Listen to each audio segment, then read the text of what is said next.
Jesus Christ was executed because he was a fundamentalist Jewish agitator in a country only precariously occupied by the Roman Empire. But he inspired a religion that has spread across the whole globe. He did this partly through his teaching and through his life and death. But most of all, he became the inspiration for millions because his followers believed that he had risen from the dead. Christianity is based upon the resurrection of Christ and upon the concept of the gospel truth. To question one is to question the other. Throughout history, the Church has treated these questions as heresy and persecuted those who asked them. But 2,000 years after the events, many modern scholars and theologians, and even some who are training for the priesthood, now seem to doubt the historical accuracy of the Gospels, and even the literal truth of the idea that Jesus rose from the dead. Recently, I was teaching a graduate class, and 4 of the members of the graduate seminar are studying to be priests and ministers. And I asked them, do you believe this about the resurrection? And one of them, startled, said, well, no, but that's a secret.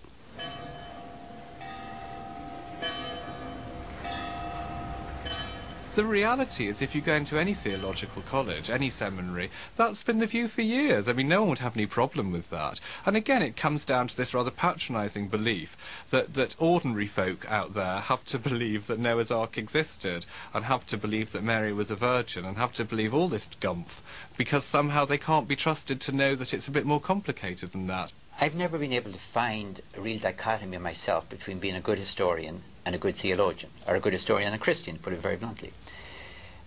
I do not believe that gods and goddesses or anyone ever comes down from heaven and produces divine babies.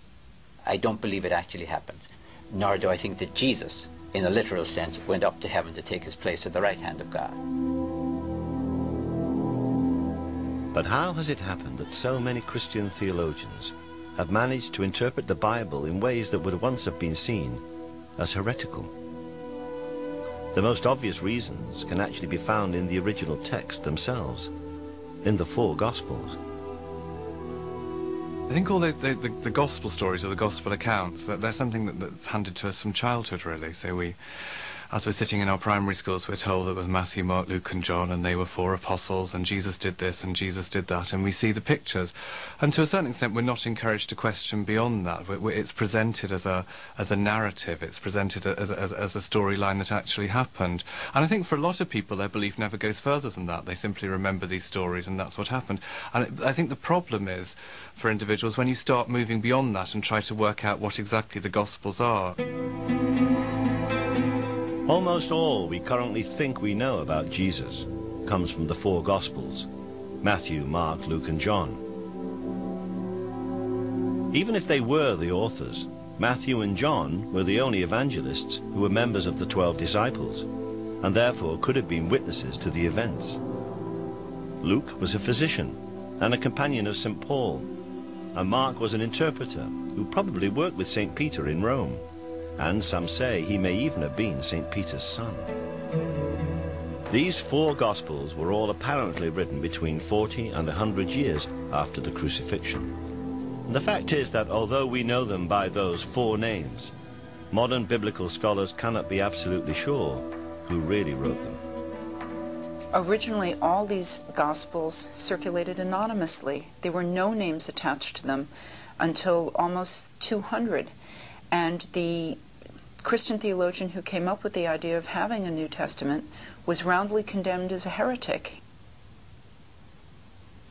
I mean, I grew up Catholic, and we were always told not to read the Bible. It was dangerous. The priest would tell us what the Bible said.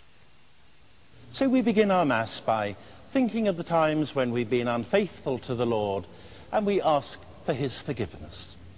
The reason that the priest would tell us what the Bible said is that the original texts are full of inconsistencies. Jesus said to them, "How many loaves have you?"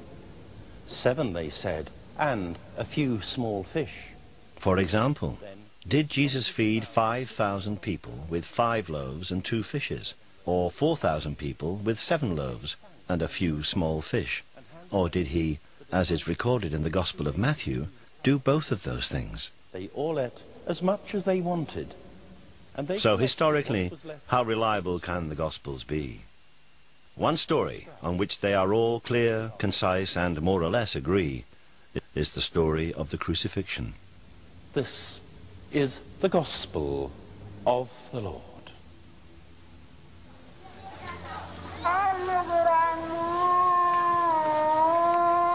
Every year at Easter, Christians in the Philippines reenact the crucifixion of Jesus as described in the Gospels. They actually volunteer to be crucified. They do it because they believe it will help them to purge their sins. For the onlookers, it's a bloody and brutal reminder of what happened to Jesus 2,000 years ago.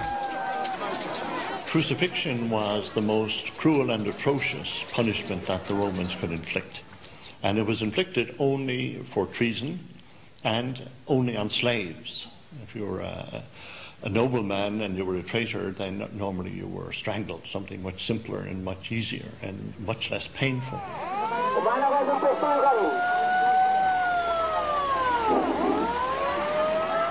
After condemnation, the cross beam, was strapped to the shoulders of the criminal, and he paraded through the streets with his arms stretched out. At the place of execution, then, nails were hammered into the hands and the feet. In the Philippines, they use real nails. They do experience the real pain that Jesus felt.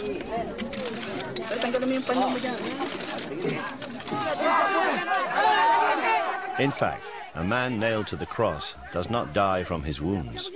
He dies, surprisingly, from suffocation. Hanging just by your arms from a cross, your chest is compressed. It's hard to breathe without supporting your body weight on your legs.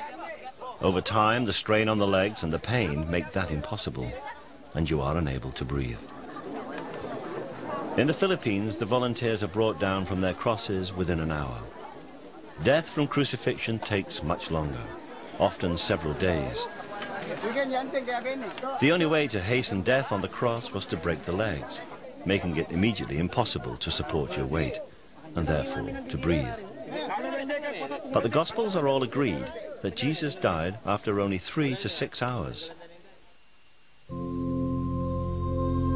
The crucifixion began at the 3rd hour. And it was the 3rd hour, and they crucified him. Some think that the Gospel according to Luke has the shortest crucifixion. It was about the 6th hour, and when Jesus had cried out with a loud voice, he gave up the ghost.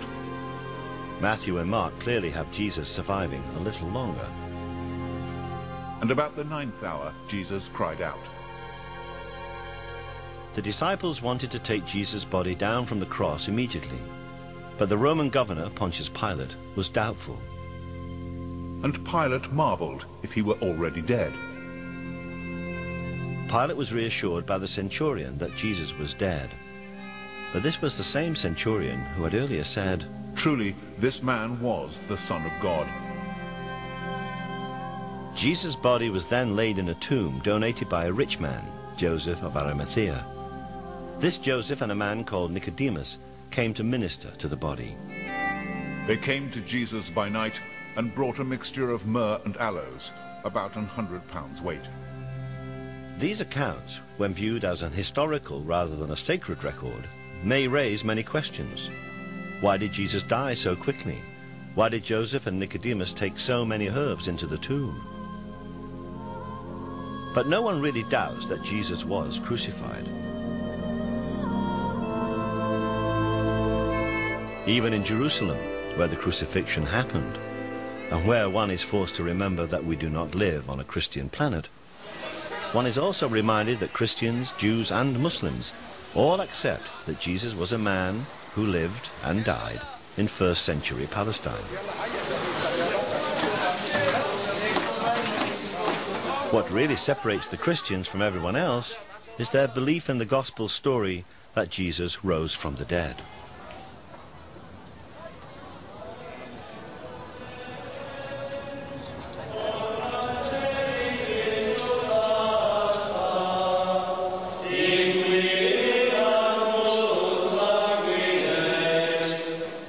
This is the Church of the Holy Sepulchre, built upon what was supposed to be the tomb in which Jesus was laid after the crucifixion. This, according to devout Christians, is the exact site of the resurrection. And if anything can be described as the cornerstone of the Christian faith, it is the resurrection of Jesus. If you take away the resurrection, what you're saying is that Jesus was a Messiah who said some really interesting things, and some things that we might all want to copy, and then he died. And so, therefore, he has no greater significance than that. I think any ancient historian has to look very hard at the question, why did Christianity begin and why did it take the shape it did? And when you're trying to look at why that happened, all the early Christians for whom we have evidence say, well, it happened because of who Jesus was, but particularly because he was raised from the dead.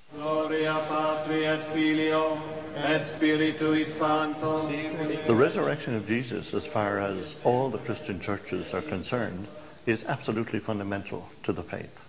There's no question, in my mind, that it's ever going to be changed. But while the resurrection may be fundamental to the faith, the gospel accounts of it, unlike those of the crucifixion, are full of inconsistencies and curious contradictions. When we read the resurrection narratives, it's like reading 4 different reports of the same football game in 4 rather different newspapers. And the fact that actually there may be some disagreement about whether it was a foul or not doesn't mean that there wasn't a game and that somebody didn't win it and so on. If one of them says there were 2 angels and another one says there was 1 angel, if one of them says Mary Magdalene was there all by herself and somebody else says Mary Magdalene was there with 1 or 2 other women, then these are the sorts of variations that you expect to get, like the different newspaper reports, the football match, and they're not something that should worry you to the point of saying, therefore nothing happened. That would be quite a false conclusion. But the Gospels do not just disagree about the number of angels or how many women arrived at the tomb. When it comes to the resurrection, the Gospels literally lose the plot. In the earliest versions of the earliest Gospel, Mark, there are no resurrection appearances at all. The Gospel simply ends with the discovery of an empty tomb. The last verses of Mark, which do contain resurrection stories, were added 200 years later. Matthew and Luke do have resurrection appearances, but they don't agree about the details. In Matthew, Jesus meets the women near the tomb and then meets his disciples just one time, and that is on a mountain in Galilee. In Luke, Jesus meets 2 unnamed disciples who do not recognize him, and then meets with the remaining disciples